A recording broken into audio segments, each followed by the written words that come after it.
So what would you do to protect yourself? You're saying people want you dead. What was it?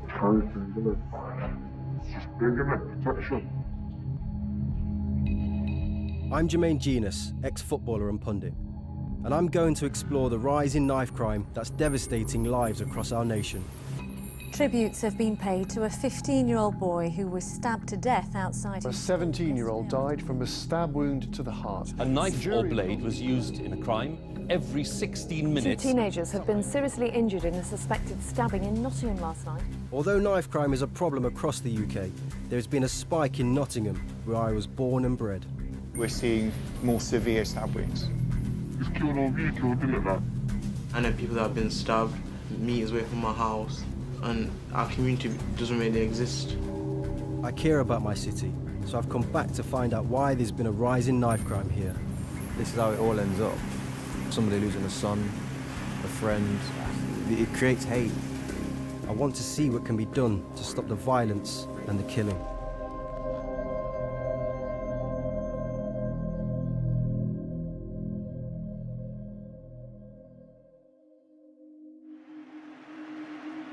Football changed my life. It gave me incredible opportunities. I played for Premiership clubs in my country, all around the world. For me, that journey began here, in my hometown, Nottingham. You hear about knife crime, I think until you physically see it, that's when it hits you. And I remember going into the barber shop, and I used to park my car just like around the corner. I saw this guy who was literally just squatted down in an alleyway. He had a balaclava on, 4 or 5 of them kind of rushed around the corner. They all had my jewellery, they had weapons on them. And obviously your immediate reaction is just that you're stiffing up, you're gonna fight, but you just can't, you're helpless. It was scary because you feel like you have an element of control. You've made it from a tough area to go and play for your club. I mean, I captained Forest when I was like 17. There's a respect level that you get from that. You walk around the city, grown men respect you, young kids look up to you. That just completely neutralised it. All of a sudden, you're nobody again because, you know, these people that are carrying these weapons, they got no respect for anybody. And that was the time where I properly fell out of love with Nottingham.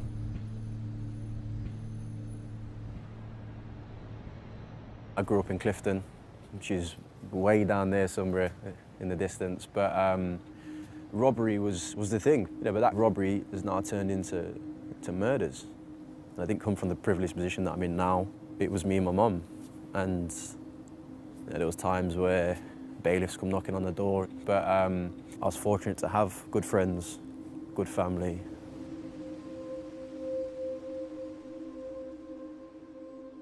So when you go around to interview people, will they have knives on them? Have you know?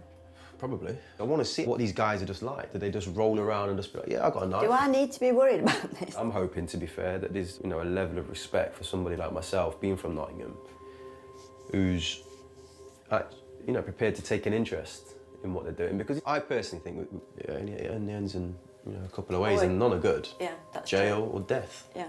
As a parent, to think that your child is going to go out and that might happen, really, really scary to me. This fear has become a reality for some. I feel so heartbroken when I come up here to the cemetery and I look at my child. I always say, why? Trisha's son died from a knife attack after being robbed only yards from their front door. This must be tough. Very. You know, my son was only 27 years of age. And I really, really miss him. And he shouldn't be here. You know, I have been robbed of so many things. Grandchildren, you know, love and, you know, all this sort of things that a family would do. He was a DJ. And he would always play the music so loud upstairs. 2 brothers fighting. Yeah. I miss that. You know, the house is so quiet. It's the simple things of... The simple having things. 2 sons grow up together. Exactly. He wasn't in any fighting, he wasn't in any gangs, he wasn't dealing. He was an innocent party in what happened to him. Yeah, I'm a parent. I've got 3 girls, luckily enough, and just the thought sort of go through your head of what this must be like for you to have to stand here when he was taken so young. Yeah. I mean, I can't bring myself to even contemplate, to be honest with you. No. There's so many mothers out there who is going through the same thing. It's got to stop.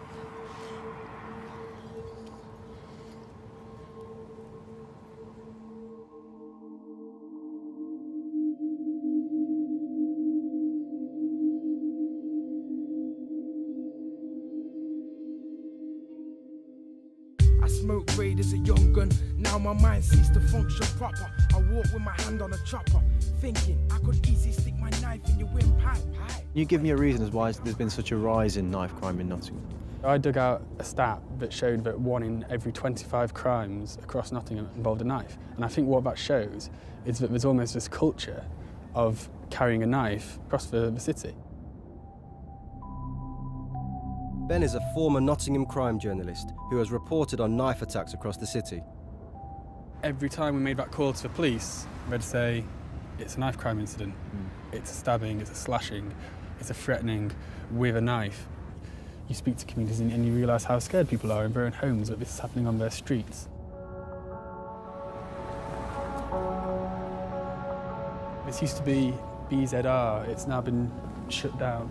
One of the reasons it got shut down was this particular incident. 2 sets of punters have fallen out. One turns around and hits the other one with a bottle. As he's being removed by the bouncers, the guy who's been hit by the bottle stabs the bouncer in the back. What was the sentence that they got? I believe he got 4 years in the end, which I don't think the victims were entirely happy about. Well, you wouldn't be, would you? I mean, you've been stabbed in the back by a knife when you're trying to, well, just do your job.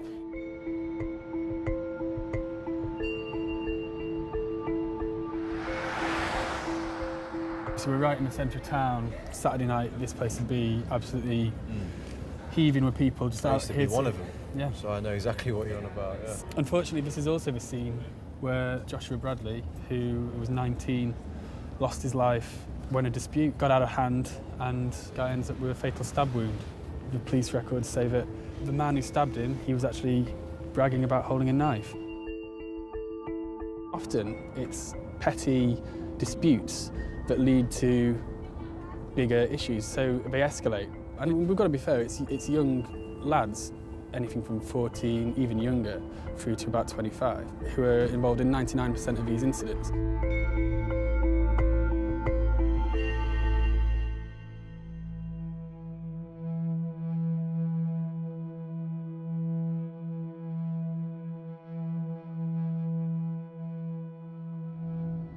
After weeks of negotiation, I've managed to get a meeting with a schoolboy who carries a knife. I feel like I'm just going to look in their eyes and it's just going to be just hate. And then how do you get that back? Chris, not his real name, will only meet me at a secret location with his identity concealed. Are you in a gang? No, I'm not in no gang. I've just got a close group of friends. It's a close called my bedrooms, innit? Yeah. If you touch my bedroom, then I'm going to touch you, innit? Do you feel more confident, like when you've got your knife on you? I feel like Superman. You feel like Superman? Yeah, I know that I could do damage to someone, and I know that I can defend myself. Have you got one on you now? Oh, I've got one still. Can we see it? I can see it still. Can't see it. You get better, innit? Where we are now, you must feel safe. What about if you dipped into like the city centre? If I dipped it, I've got to carry a shank. You have to? Period, yes. Why is that? First of all, I can't see someone that I've got a problem with and not do nothing to them. That's got to make me look like a bitch, innit? If I don't do nothing to them, they're going to do something to me. So it's either eat or be eaten, innit? You know, you're having to walk around with a knife. Have you used it? Have you stabbed somebody before? Yeah, stab man's store and then walking away, cool. All of that, thinking, oh yeah, shit, I just stabbed someone for the first time. And have you been stabbed yourself? I've been shanked a couple of times, just right there, innit? Right in the rib? Hospital for a weekend, innit? So you did go to hospital? Yeah, quite a long time still. Would you have faith that if you'd have told the police that they would have found him and done something about it? I ain't no snitch, so I won't tell the police. Where did it start? What triggered it? A beef has escalated just when I got talking. He's decided to bring arms to me, so obviously I had to back myself.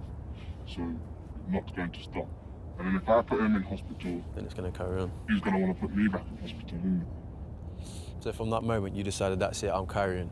I would love to have a fist-to-fist fight with the shoot. But I can't, innit? Because he's not going to want to have a fist-to-fist fight with me back. And if I roll up to him with my fist out and he pulls out a knife, what do? I'm not going to run away and let that pussy. How did you get hold of this knife? All I've got to do is just go downstairs and open the top drawer. It's big. So that's touching man's organs, isn't it? So it's what? Touching man's organs? Yeah. So it's not just a harming situation, you're doing it to kill? It's killed or we killed, isn't it? Like, if I kill man, I kill them, but they just need to be taught a lesson. What would a lesson area be? Right in their torso. Right in the torso? Right in their torso. What scares me is like you're the next generation.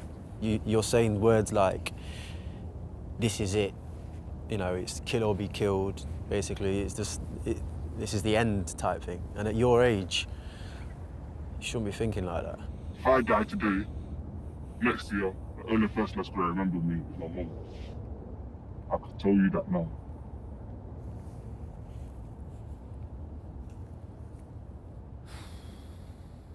It was scary to see the mindset of someone so young, prepared to just lose everything, lose his life.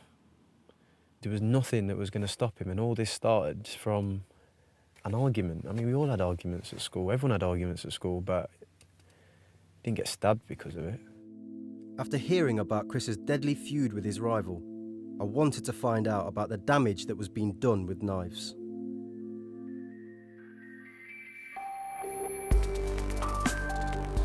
I've come to the Queen's Medical Centre, Nottingham, one of the biggest and busiest trauma centres in the UK. We're seeing more severe stab wounds. Yeah.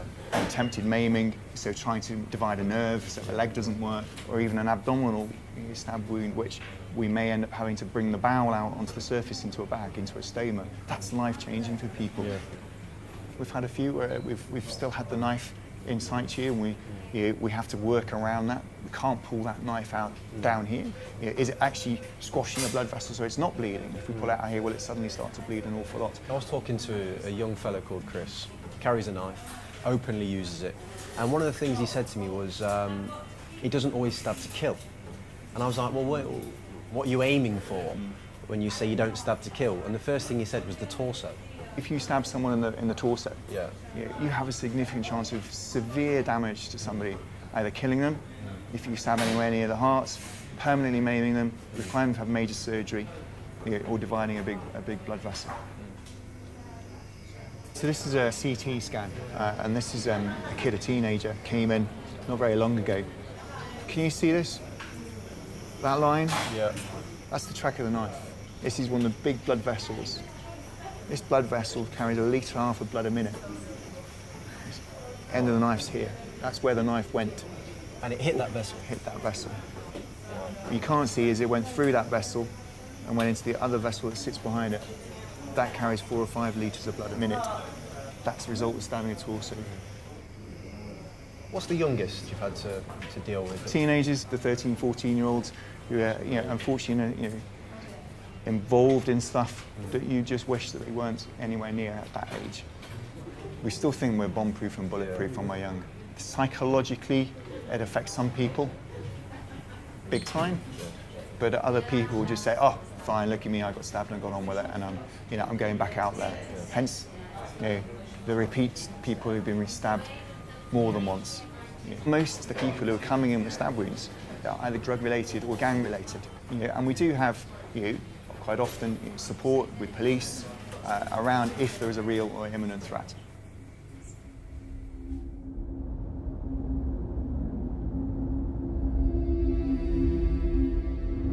An underworld fixer has arranged for me to meet with 3 gang members. I was nervous, but I needed to meet them to find out about the weapons they used and the gangs in the city.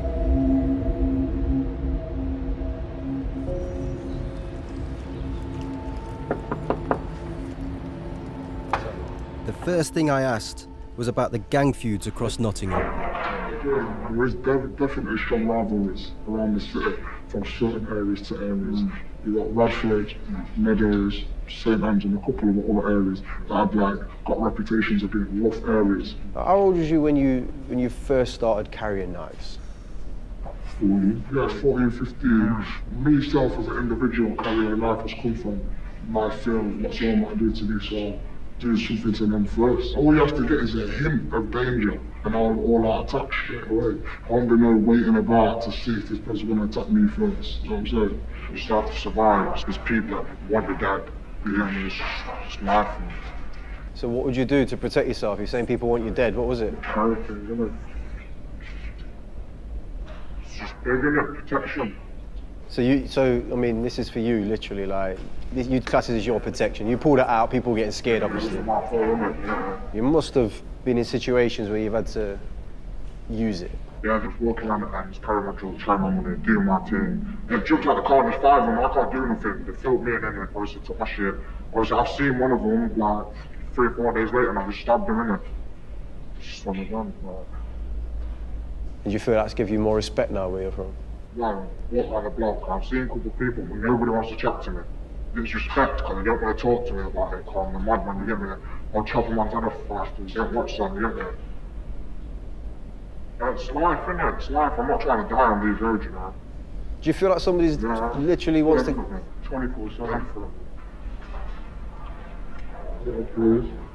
This is just my safety tool, innit? You wouldn't leave the house without clothes, so this is like the same thing. You feel naked. One time, someone's come to my house, knocked on my door, and tried to bottle me. See, now I've had to pull out something, chase him out the road, and chop him at the bus station. Revenge is the biggest thing. I mean, sometimes it's hard not to take revenge. I didn't choose this. I was born in this. You know what I mean? From day dot, I've seen things where it just became normal for me to grow up and do these sort of things myself. If you're a kid, yeah, and you see someone come into your house and put a shit on the table, when you're an adult, it's not abnormal to you. You just seen that as a kid. So why is that going to shock you in any way? Have you lost any friends through basically this life? I've lost quite a few friends, yeah. I had one close friend to me who's murdered in school days. Who definitely affected my perspective going forward after that. You see, the more friends I lose, it makes me more hard-headed. Begin to lock off from certain things. If you could get out, would you get out? Yeah, if I could, it would have harmed me. Can't leave it like that. If we left this life right now and stopped carrying a tool, someone who is carrying a tool, they're still going to come for us, because their beef might drop with us, our beef might drop with them, but it's not the way around, isn't it? And obviously all of us through here, we've all been through the system. The system don't work. I mean the court system, I mean the prison system, I don't really think it's designed to rehabilitate like it's supposed to. We just put back out on the streets and the exact same problems, the exact same places, you know what I'm trying to say? So why is it you think knife crime is so high in Nottingham? The kids that are younger who are carrying the knives, making rash moves, stabbing each other. You got school kids killing each other. Just want to prove themselves to the elders, you know what I mean, to get in with their clique. Once you get caught or you do something really bad, you kill somebody, this is going to change your life forever. I'm trying to say there's no going back on that. 90% of kids here, 17 and under here, the average knife is one that got out of the mum's kitchen drawer here. You've not got a pop on that. And when they go to stab someone, they probably bends or snaps or goes somewhere where it shouldn't go. People die. People don't know what they're doing. I know I speak from a privileged position as an ex-footballer, but I'm realising that some of these youngsters are a product of their environment and can feel they need to use violence in order to survive. I'm not sure we are doing enough to not just get the knives off the streets, but once some of them have been caught with knives, they felt like there was a golden moment, a golden point where they thought, I want to change and, you know, I want to be different. And nobody was there for them, we wasn't there for them, and it's that moment where they just go, well, I might as well go back to doing what I was doing before, because I know at least my crew or my people, they're going to be there for me.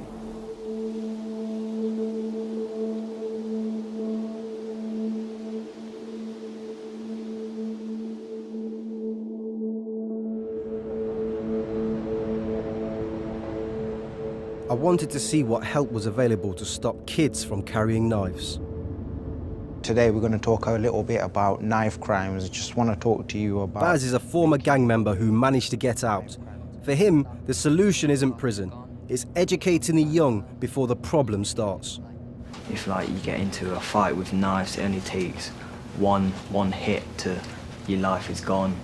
Yeah, for someone not to get stabbed in the space of a week is a rare thing. I know people that have been stabbed meters away from my house, and our community doesn't really exist.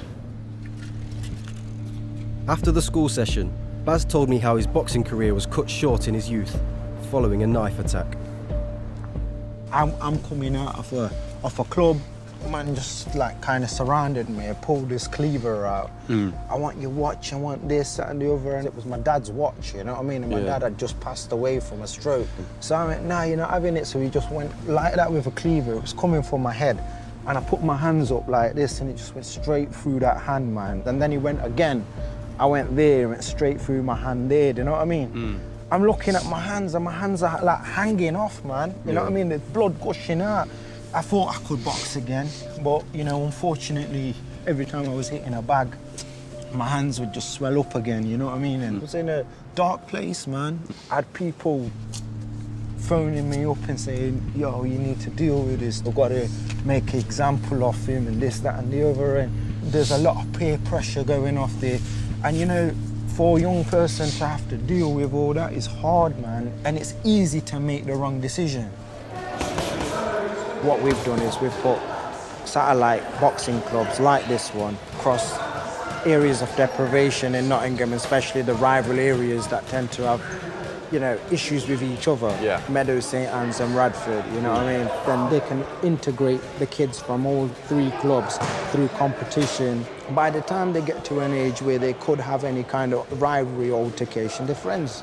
We need to get out there, like we were there today, and educate these kids around it, you know what I mean? And stop them carrying knives, man, because they're losing their lives.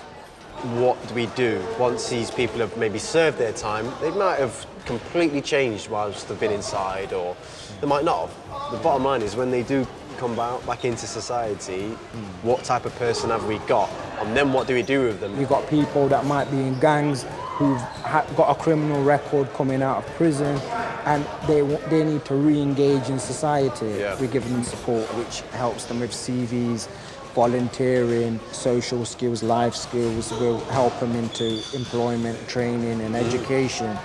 What we want to do is give people a route out.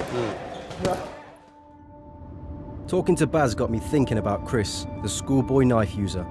I wanted to meet him again. On my way, I heard there had been a double killing in another part of the city. 2 men, believed to be friends, have been stabbed to death within 24 hours of one another in Nottingham. The second man had been hosting a party in memory of the first victim when he was killed. Sad. I mean, seriously sad. It's literally just happened. Brand new flowers, people visiting all the time. I mean, you can see people have been obviously having a drink to celebrate his life, but some of the notes are just like, I mean, obviously they're personal, but when you read them, they're heartbreaking.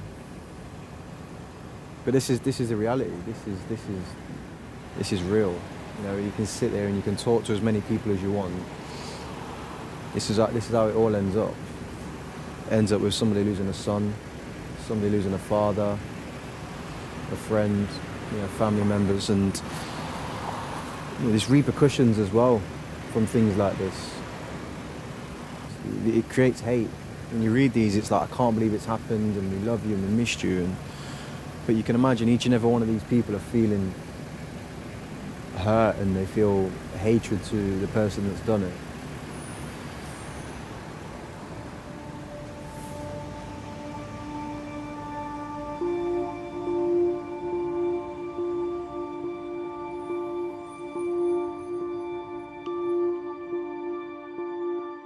This tragic incident made me worry what might happen to Chris if he continued his feud with his rival. I wanted to see if he was ready to change. You know, we spoke about the beef that you had with the guy that stabbed you. Have you managed to find him, or are you still intent on finding this guy? Still intent on finding him, innit? See, they pick up a tie, but otherwise, sound like nothing. But you still intending on stabbing him back and hurting him. There's got to be another way rather than walking around with knives every single day. No, not really. Are you carrying again, like today? Yeah, of course. That's completely different to the one I saw last time. I know. It's got its own special case and everything. The last time just seemed like you told me it was out the top drawer of your kitchen. That's gonna do some serious damage, Chris, man. If you land that in somebody, that's it. I mean, that's your life done, that's their life done instantly. You know that, don't you? Where's only my life done if I get caught, innit? So, gotta take the risk, innit? Is that what you're saying still then about your life, that it's kill or be killed? More or less. That's killing somebody. The minute that goes in and comes out, you're dead. Are you prepared to die?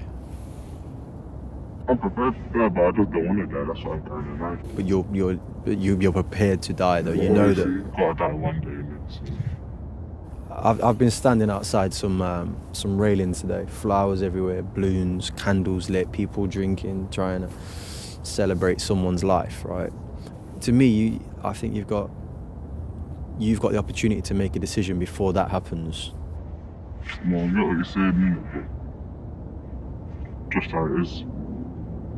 I'm wondering what's just holding you back from just making that change in your life. Same thing that's holding back millions of other youths, innit? Just feeling the need to be protected. I suppose all I can do, I just wish you the best of luck, and hopefully eventually you make the right decision. Yeah, cool, yeah.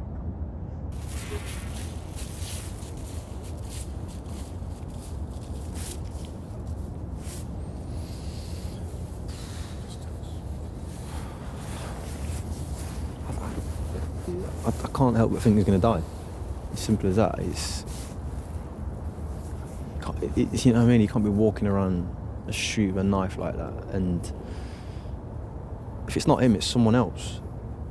I mean, in this film, I spoke to bereaved parents. I've seen flowers and balloons on walls where people have died, and I don't know. It angers me when I see him carrying that knife, because that could be him stabbing someone's son, stabbing someone's daughter, stabbing a father. Just that blatant disregard for life pissed me off a bit, and I feel that it's he's probably one of thousands within the city. So kind of it just shows you the task at hand.